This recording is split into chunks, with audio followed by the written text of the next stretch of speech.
Probably shouldn't have been out there planting corn, but how many of us had a plant in wet soil last year to even get the crop in? So if we have too much down pressure on the surface, the planter can't do what? It doesn't close that seed trench.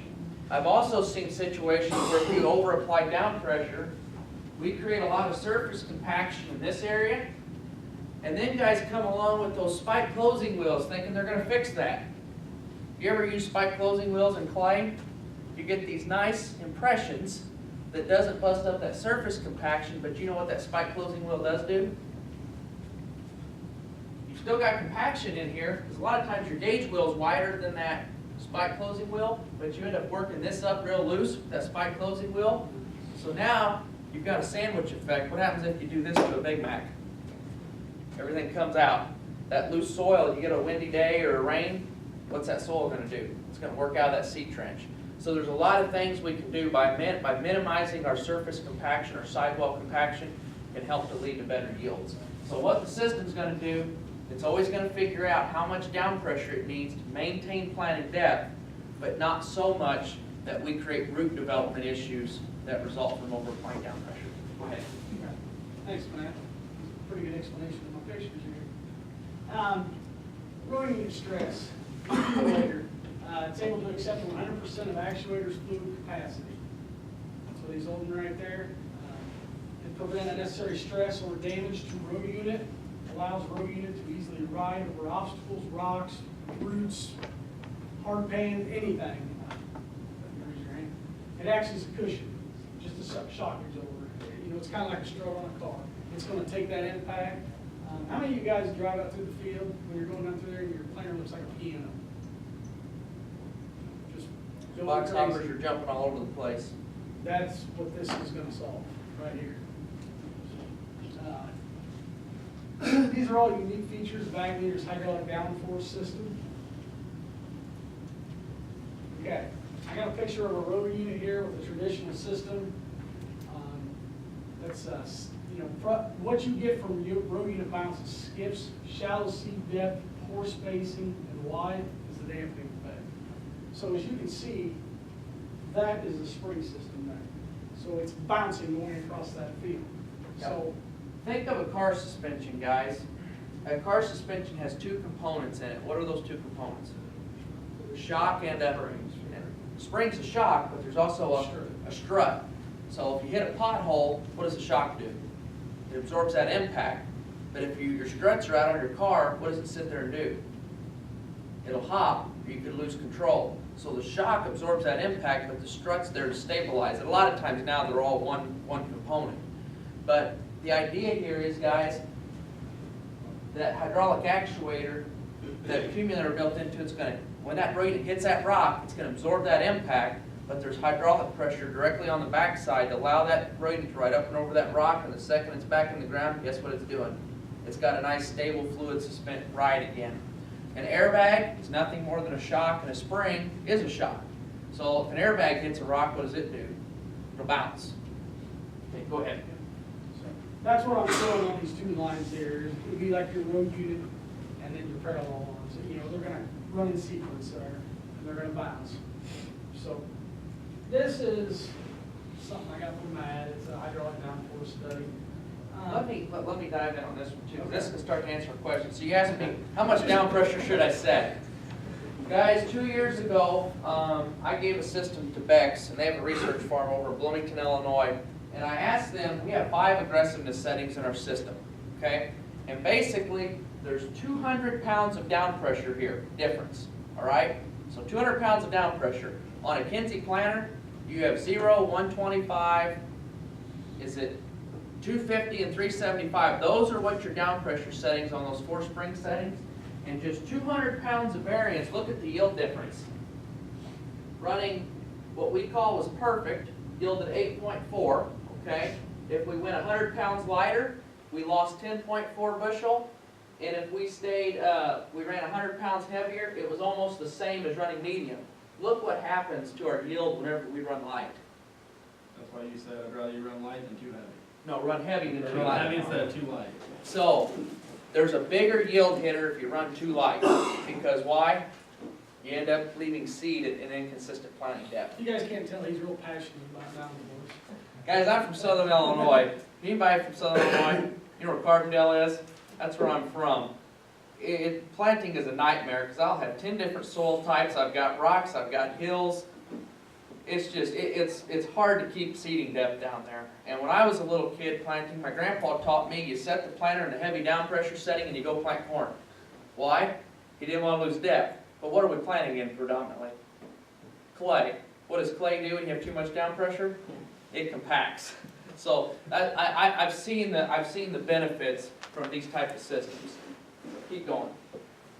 One question, where are you getting your hydraulic from? Is it from the tractor or off the planter or? It can come from either place, but it's sourced from the tractor. So if you have an open remote, we can plug into the remote on your tractor. If you don't have an open remote, oftentimes that's because you've got another hydraulic implement that we can tie into on the planter. So if you have a hydraulic drive on your planter, we can tie into that to feed oil. It only uses 3 gallons a minute. Typically, we're only going to use about 1 gallon a minute, but it needs upwards of about 2,500 PSI. It's more of a pressure-based system that it's going to be using a lot of oil flow. So this is just a picture of row by row sensing.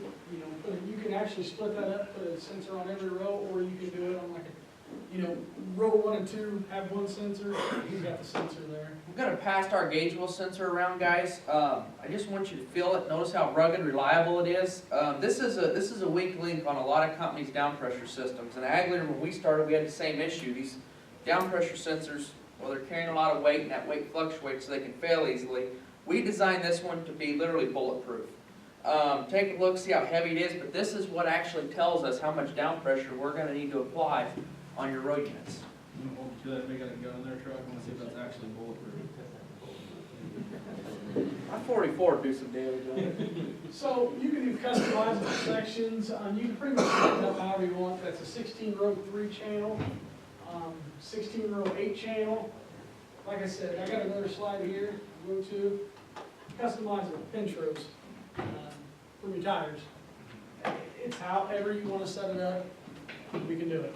So I just want to show you these pictures about how the different scenarios that are out there. So guys, what's nice about this, if you have a traditional airbag planter, you've got the same down pressure on all the rows. You can't vary it. The idea here is, guys, is we can change how much down pressure is in zones across the planter. Where do you think you're going to typically need the most down pressure? In the middle of the planter, and typically you need less out on the wings. So we can put that down pressure into zones. So here's a backup feature for have an electronic failure. You can manually control through the display, turn adjustment on the valve. So there is a backup in case something does fail. Yep. There's those uplift kits I was talking about. You can see the springs on the side of the actuator. They're pretty low cost, no ergonomic difference, no hydraulic power required to lift it, and it enables hydraulic suspension. Tim said one of the major pieces of that is cost effectiveness. So we've seen actuators that are a dual actuating cylinder, so they go up and down. Well, we're alleviating some of that additional cost by putting springs in on the sides of that cylinder, using pretty well free energy. So if you're running, most of the time this is going to be needed if you're running a 3-bushel hopper on each of your rows. That's the most predominant. But if you've got that much excess weight and we put these on there, free energy, you're not asking more from your tractor. Springs are pretty, costly. So something that we can do to make the system a little bit better. How many planters do you see percentage-wise, Matt, that actually put up with Less than 10%, I was going to talk about that. So, guys, why we do this, there's some planters that just the planter unit is heavy enough that it causes too much down pressure. Typically, these are going to be planter units that have the bigger individual box hoppers on them, or maybe have insecticide. And that row unit, when the seed hopper's full and it's full of insecticide, it could be naturally giving you 300-400 extra pounds of down pressure. Then you couple that with your down pressure mechanism, now you've got way too much. So what we do is in those situations, we put the springs on to take down pressure back off the row unit. That's the idea. So Okay. Matt's going to talk to you guys about ISOBUS. So don't beat me up, guys, that we're into ISOBUS, but He's pretty much done the whole thing anyway. So one of the things we made the system, if you run it on an ag leader display, it's all proprietary, it's like we've always done things. But we also wanted to give guys the ability to run it on their existing equipment. So you've already made the investment in a John Deere display or a Case display or a Trimble display. We wanted to give you the ability to run our down pressure system on those displays. Another thing it did, guys, I'm not going to kid you, it got ag leader on a lot of competitive farms. So the idea with this is, guys, we made our new hydraulic down pressure system compatible with any ISO-bus monitor out there. All it does is it essentially plugs into the tractor, the display connects to the down pressure system, and you're able to control it, saving you guys the cost of an ag leader display. Couple things I want to talk about on ISO-bus. An ISO-bus plug, if a lot of you guys have newer tractors, you probably have a plug on the back of your tractor that looks something like this. Have you guys seen those? A lot of you probably don't use that plug or wonder why it's there. Well, this plug's important because if that plug's there, that means your tractor's equipped with the ISO circuitry. Ag leader can tie into that circuitry and take control over it. The plugs typically inside the cab are going to look something like this. So if you have a newer John Deere tractor, an AGCO tractor, this is going to be the plug inside your cab where you're going to actually plug the display into. And then what it does is it puts the display on the ISO bus. Oftentimes I call it the smiley face connector, but if you're looking at a planter, you notice it has a connector that looks something like this. What does that tell you the planter is? Planter's ISO bus. So this is what an ISO connection looks like. Now, why this connection is important, they're all the same. Whether it's John Deere, Case, Ag Leader, Raven, Trimble, we all use the same connection. So it's kind of like, I don't remember this, but my dad talks about the days when the hydraulic fittings wouldn't plug in. You had a John Deere tractor and a red implement, they wouldn't interchange, and they came out with that Pioneer fitting. Guys, this is the new Pioneer fitting of Precision Ag. Now, there are some companies that have issues with their ISO-bus language or their communication. Typically, it's not a wiring issue, it's a communication issue. So what Ag Leader does, we just come in and we rob the harnessing, but we use our own communication language on it. Why that's important for you guys, we're getting now where we don't have to rewire all these machines. Okay? Helps to, again, save you guys money in the long term. So, as you can purchase new equipment, look for equipment that has the ISO-bus harnessing on there. Alright, let me show you what the Ag Leader screen is going to look like. So I know a couple of you guys have down pressure. This is going to be important. Whenever you turn on the Ag Leader display, or the Ag Leader down pressure system, this is what's going to appear. If you can see this, the only thing you really have to do to run our down pressure system, you see that automatic button there? Just put it in automatic. The system's going to figure out how much weight it needs to carry right here to maintain planting depth and give you a good ride. By figuring out how much weight's carried on your gauge wheels, it then knows how much down pressure to apply on the top end. So, to answer your question of how much down pressure is enough, Ag Leader figures it out based on your ride quality. So if your ride quality degrades, what do you think we need? We need more down pressure. So then what the system does is we start riding good, we naturally just start taking down pressure off, and we try to run as light as we can. We notice for about a quarter of a second that ride quality went down. What do you think we do? Start giving it a little more down pressure. So it's always fluctuating, but we're always applying just the right amount of down pressure to maintain planting depth and give your row units a nice, smooth, fluid ride. That's how the system works. Now, Did you want to talk about some other systems out there where you actually have to set the areas? yeah, I can. Okay, so the way other down pressure systems in the marketplace work, you, the farmer, have to set this number right here. So this gets back to figuring out how much down pressure do I need? What this number is, they call that margin. How much margin or how much weight do I need to carry on my gauge wheels in the field to maintain a good ride? And then what most of our competition does, they adjust the amount of down pressure, this top number, to achieve that number you enter. The advantage of an Ag Leader system is we take all that guesswork out of it for you. We set the bottom number, which is the margin, and then we adjust our down pressure to reach that target margin.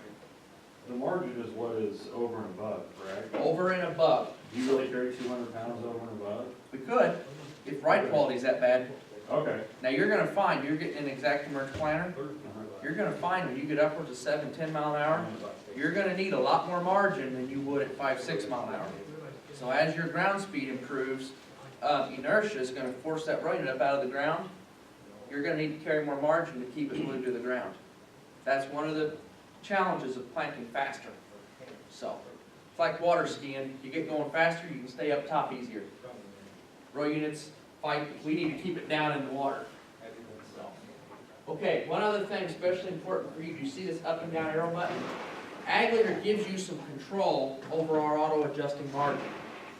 With the push, one push of that button, we're gonna add 50 pounds on top, but it's a factor. So the down pressure's still gonna, the margin's still gonna vary. It's just we're gonna carry 50 pounds more of down pressure on top. 2 pushes of the button carries 100 pounds. 1 push down takes 50 off, and 2 pushes down take 100 off. In your wet planting conditions, you're gonna wanna probably set that to light, and you'll see that change from medium to light. And all it's gonna do, it's gonna run 50 pounds lighter down pressure than what we're telling it to. That's gonna help you. You may lose a little bit of depth there, but if you're trying to get that seed trench to close, it's gonna allow you to close it. You get into some really hard no-till ground. I'm sorry, I find conventional tillage is impacting more, but you get into some really hard no-till. You may need to bump that up and maybe run it heavier maximum. Or you get into some vertical tillage. Anybody do vertical tillage in here? No vertical tillage, guys? Okay. One of the challenges I run into in vertical tillage, you get out a little bit too wet doing your vertical tillage, you only run 1 pass, it can leave some very inconsistent passes. You can have nice smooth pass for part of your pass, and you get into some rougher parts with BT. The system's going to be able to compensate to that. Now, am I gonna monitor that from watching my margin? If I see my margins running at like 25, and I'm like, whoa, I'm flirting with some problems here, that's when you're gonna wanna pick it up? Yep. So what you can do is you can go in and you can set an alarm threshold in there, Okay. and it'll trigger an alarm. I told you to flash on your BT. You can trigger an alarm threshold. It's set at 20 pounds. So it triggers an alarm if it goes below 20 pounds. What you can do is you can adjust that to 30, 40. And if you feel you don't ever want it to get below 40, it'll flash an alarm, and you just know to go in and bump it up. Okay?